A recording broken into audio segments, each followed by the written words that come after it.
क्योंकि जिन्होंने पत्थर चलाया है और जो लोगों पर आरोप है कि माहौल खराब करवाया है, उनके घर पे बुलडोजर चला है, एआईएमआईएम के नेता ने बयान दिया है, तो मैं आदिल हसन से भी जवाब लूंगी कि उन पर क्या कार्रवाई होनी चाहिए। लेकिन उससे पहले आपको बता दें कि इस पूरे मामले में अब बागेश्वर बाबा की भी एंट्री हो गई है। छतरपुर घटना पर धीरेन्द्र शास्त्री ने चेतावनी दी है और चेतावनी देते हुए कह रहे हैं कि गलत करोगे तो छत घर से जुदा हो ही जाएगा। पंडित धीरेन्द्र शास्त्री ये कह रहे हैं, वो कह रहे हैं कि कानून के रखवालों पर हमला बेहद निंदनीय है, लेकिन ये निंदा किसी विपक्ष के नेता को नहीं दिख रही है। उन्हें सिर्फ वो बेचारे लोग दिख रहे हैं जिनके घर पे बुलडोजर चला है, जिन्होंने पत्थर चलाया है पुलिस वालों पर। भारत को बांग्लादेश ना बनाने की अपील की है बागेश्वर धाम के बाबा धीरेन्द्र शास्त्री ने, पंडित धीरेन्द्र शास्त्री ने। वो ये कह रहे हैं कि नाम के आगे हिंदू लगाने की अपील की है, कि लोग अपने नाम के आगे हिंदू लगाएं। बाबा बागेश्वर ने आज मीडिया से बातचीत करते हुए ये बयान दिया जब उनसे ये सवाल किया गया। वो क्या कह रहे हैं सुनिए। भारत को कृपा करके भारत रहने दीजिए, इसे बांग्लादेश बनाने की कोशिश और श्रीलंका बनाने की कोशिश मत कीजिए। ये भारत है साहब, राम का राष्ट्र है, शांति का राष्ट्र है, यहाँ शांति से वार्तालाप किया जा सकता है। लेकिन पुलिस प्रशासन को धन्यवाद, उन्होंने सहनशीलता भी दिखाई और कृत्य करने वालों के ऊपर कठोर कार्रवाई भी की। इससे एक नई लाइन खींच दी कि अगर आप गलत करोगे तो छत से जुदा घर हो ही जाएगा। आदिल हसन बाबा बागेश्वर कह रहे हैं इसे हिंदुस्तान रहने दीजिए, बांग्लादेश मत बनाइए इसको। सुना आपने? असल बात उनको था मैंने बहुत अच्छे से सुना। उनको ये जानकारी नहीं थी कि उसी बांग्लादेश की शेख हसीना को प्रधानमंत्री इस्तकबाल के लिए सिक्योरिटी एनएसए को भेज दिया था, डोवाल साहब को। अब बड़े बड़े अधिकारी मिलने गए और बांग्लादेश से पहले उड़ के आई तो भारत ने उनको शरण दिया।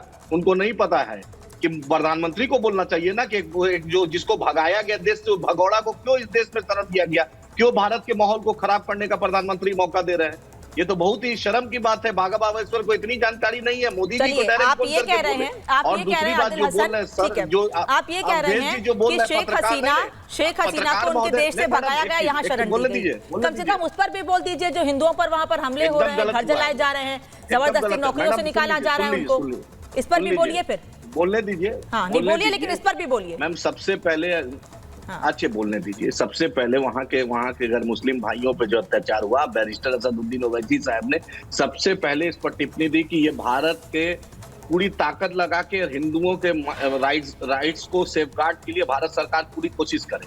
और अवधेश जी जो बोल रहे हैं पत्रकारिता और बीजेपी की दरबारी करें, तो रांची में जो भाजपा की युवा मोर्चा की रैली हुई उसमें पत्थर जला, तो अवधेश जी का चश्मा जो थोड़ा सा लगता है गड़बड़ा गया है, कैटरेक लगता हो गया, इसलिए दिख रहा नहीं है रांची की पत्थरबाजी।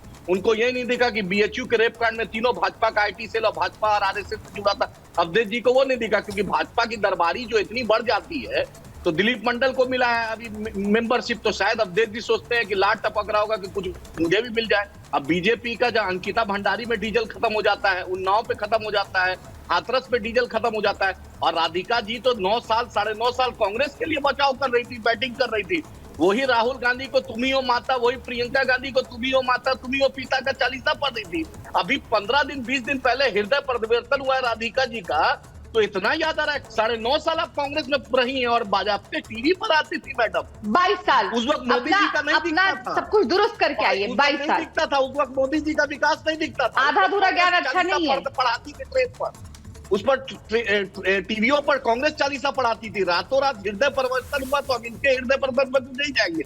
आप पूछिए कि योगी आदित्यनाथ जो 16 लोग लखनऊ की लड़कियों पे जो अत्याचार हुआ था, उसमें 2 नाम क्यों लिया, क्यों नहीं बुलडोजर चला, क्यों डीजल खत्म हो जाता है। सिंगर पर चितमेनन का, चलिए आपने 2 लोगों का नाम लेके बात कही है, बीजेपी के आपने जिनका नाम लेके बात कही है मैं उन्हीं से जवाब लूंगी। अवधेश जी और राधिका खेड़ा, अवधेश जी और राधिका खेड़ा, रुकिए अवधेश जी आ रही हूँ। राधिका खेड़ा पे उन्होंने कुछ पर्सनल कमेंट किए हैं, पहले मैं उनका जवाब लूंगी, फिर आ रही हूँ अवधेश जी।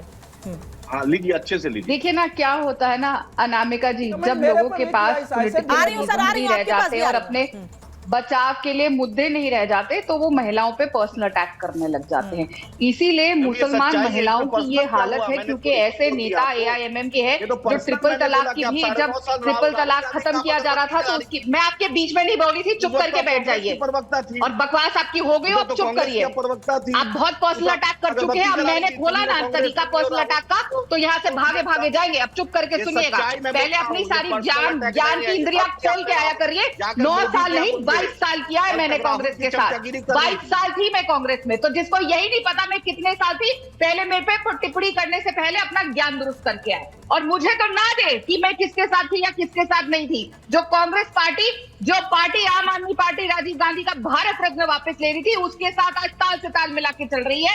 आज उद्धव ठाकरे के साथ ताल से ताल मिला के चल रही है, आज समाजवादी पार्टी के साथ ताल से ताल मिला के चल रही है, जो लगातार ये कहती थी कि कांग्रेस पार्टी अपने विरोधियों पर ईडी और सीबीआई भेजती है। तो वो लोग मुझे ज्ञान ना दे। आज अब आती है बात कि क्या हो रहा है। मैं फिर बोलूंगी, जैसे ही कोई महिला अपनी आवाज उठाती है या न्याय के लिए बोलती है, तो जैसे ही एआईएमएम की प्रवक्ता है ना, ऐसे ही कई और लोग भी महिला को अटैक करते हैं। इसीलिए महिलाओं के साथ आज जो स्थिति है देश में इतनी भयानक है, क्योंकि ऐसे नेता, ऐसे प्रवक्ता आज भी देश के अंदर है, ऐसे आदमी आज भी देश के अंदर है, जिसकी वजह से महिलाओं की ऐसी स्थिति है। क्योंकि वो सोचते हैं कि महिला पे आओ, अगर हमारे पास कोई पॉलिटिकल बात नहीं रहेगी तो महिला पे पर्सनल अटैक कर दो। लेकिन मैं वापस आ रही हूँ, ये सब करने से ये बात नहीं छुप जाएगी कि ओवैसी साहब की पार्टी सिर्फ तभी बोलती है जब किसी मुसलमान के घर पे बुलडोजर चलता है।